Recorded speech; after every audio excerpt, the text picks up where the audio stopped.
This is precisely the risk faced by modern man. He may wake up one day and realize he has lost half his life. Modern therapeutic medications have become one of the most common forms of treatment for anxiety disorders and depression. However, these drugs are not very effective at curing people and often only become crutches for those with lifelong psychological disabilities. Fortunately, there are alternative ways to treat anxiety and depression.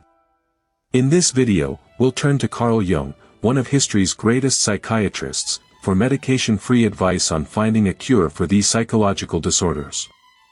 In his work, The Symbolic Life, Jung stated, "Government still clings firmly to the idea that anxiety disorders and depression originate from alterations within the brain. Unfortunately, many common doctors still advocate this view, to the detriment of their patients. Almost all these patients have been convinced by medical dogma that their illness is physical in nature." Jung believed that most cases of anxiety and depression are not the product of a defective brain but of a defective lifestyle. The first step in Jung's treatment method, therefore, was not a prescription of medications but a dose of psychological knowledge about what to expect from life and understanding what needs to change. Regarding expectations, Jung pointed out that many people believe life should be easy, suffering should be minimal, and difficulties should always be avoided.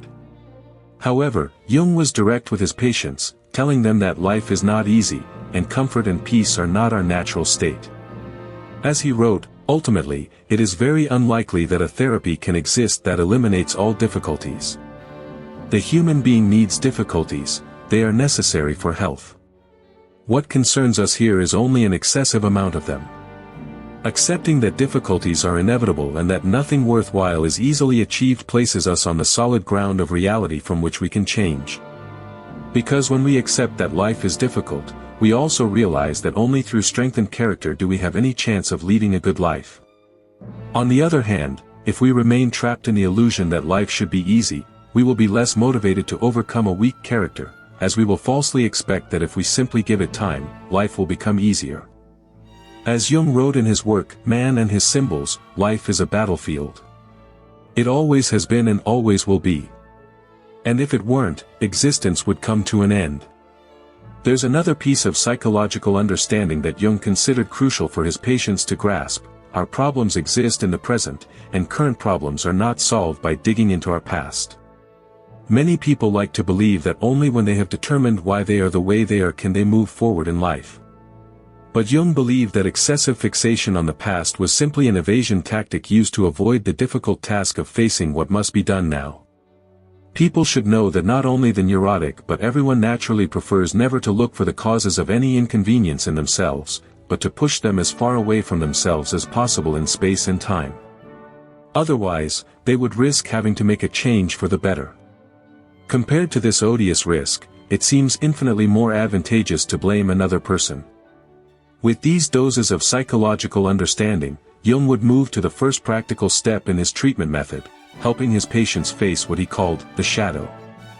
As he writes, the first requirement of any radical psychological method is that consciousness confronts its shadow.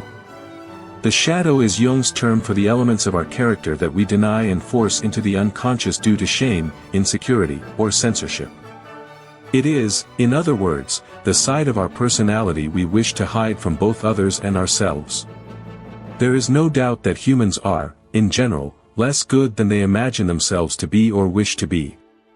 As we explained in a previous video, we all carry a shadow, and the less it is embodied in the individual's conscious life, the blacker and denser it will be. Jung believed that facing the shadow was crucial in the process of personal change for several reasons. First, we do ourselves no favors by denying the inferior parts of our personality, we simply lose control over how and when these traits appear. On the other hand, if we recognize a character flaw, we can learn to control its expression and thus minimize the damage it causes in our life. As Carl explains, anything conscious can be corrected, but anything that escapes into the unconscious is beyond the reach of correction and, with its uncontrolled growth, is subject to increasing degeneration. Thank God nature ensures that unconscious contents burst into consciousness sooner or later. But the shadow is not only composed of weaknesses. Some of its elements are strengths that we repressed in our youth because our peers, family members, or society in general gave us the false impression that these traits were bad. Some people, for example, repress the ability to express anger or the ability to defend themselves. Another benefit of becoming aware of the shadow, therefore, is that we gain access to life-promoting character traits. As Carl writes, the shadow is simply something inferior, primitive, unadapted, and awkward, not wholly bad. It even contains qualities that would somehow vitalize and embellish human existence. One way to become aware of the shadow is to observe the weaknesses, flaws, and insecurities of people close to us. Because not only do most of us repress similar character traits, but we also tend to project elements of our shadow onto other people.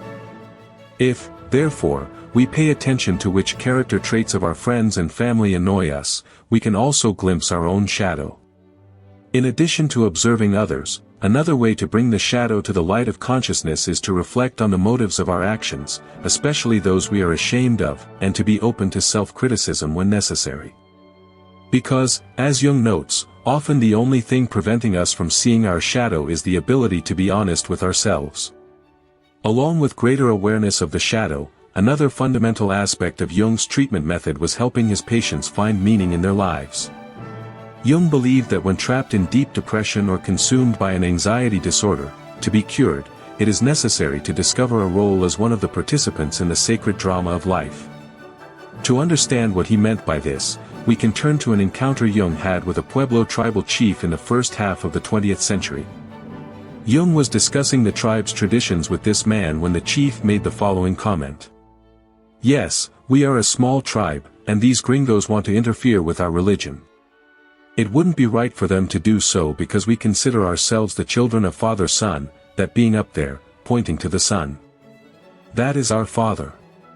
Every day, we must help him rise over the horizon and cross the sky. We are not performing this action only for ourselves, we do it for America, we do it for the whole world." Jung understood that to many in modern times, this statement would sound crazy and archaic. But as he points out, the members of this tribe did not suffer as we suffer.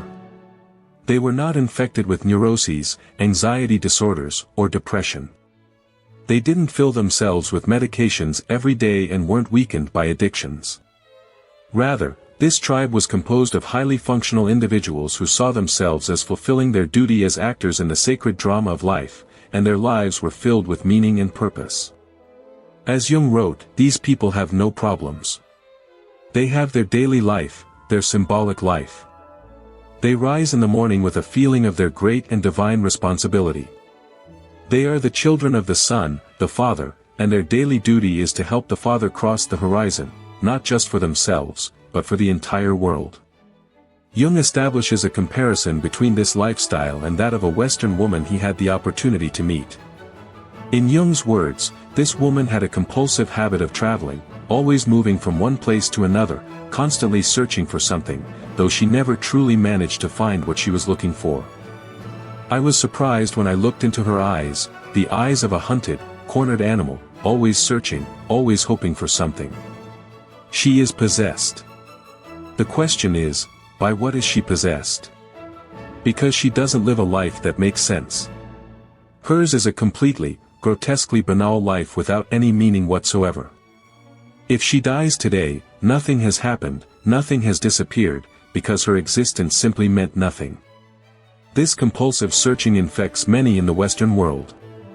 Some run from one destination to another, some pursue romantic partners, others are compulsive seekers of money, prestige, fame, or recognition on social media. But whatever external form it takes, the underlying motivation is the same: the seeker is trying to escape the banality of their existence. They are looking to fill the emptiness of the vacuity that comes from living a life without meaning. But as Jung explains, this emptiness cannot be filled with things, or even with experiences. What fills this emptiness is knowing that we are living in a way that makes a difference. As he writes regarding the woman he met, however, if she had the ability to express, "I consider myself a descendant of the moon. Every night, I have the responsibility to assist the moon, my mother, to cross the horizon," that would present a completely different perspective. In that case, her existence would come to life, it would acquire meaning both in its constancy and for humanity as a whole. That brings peace.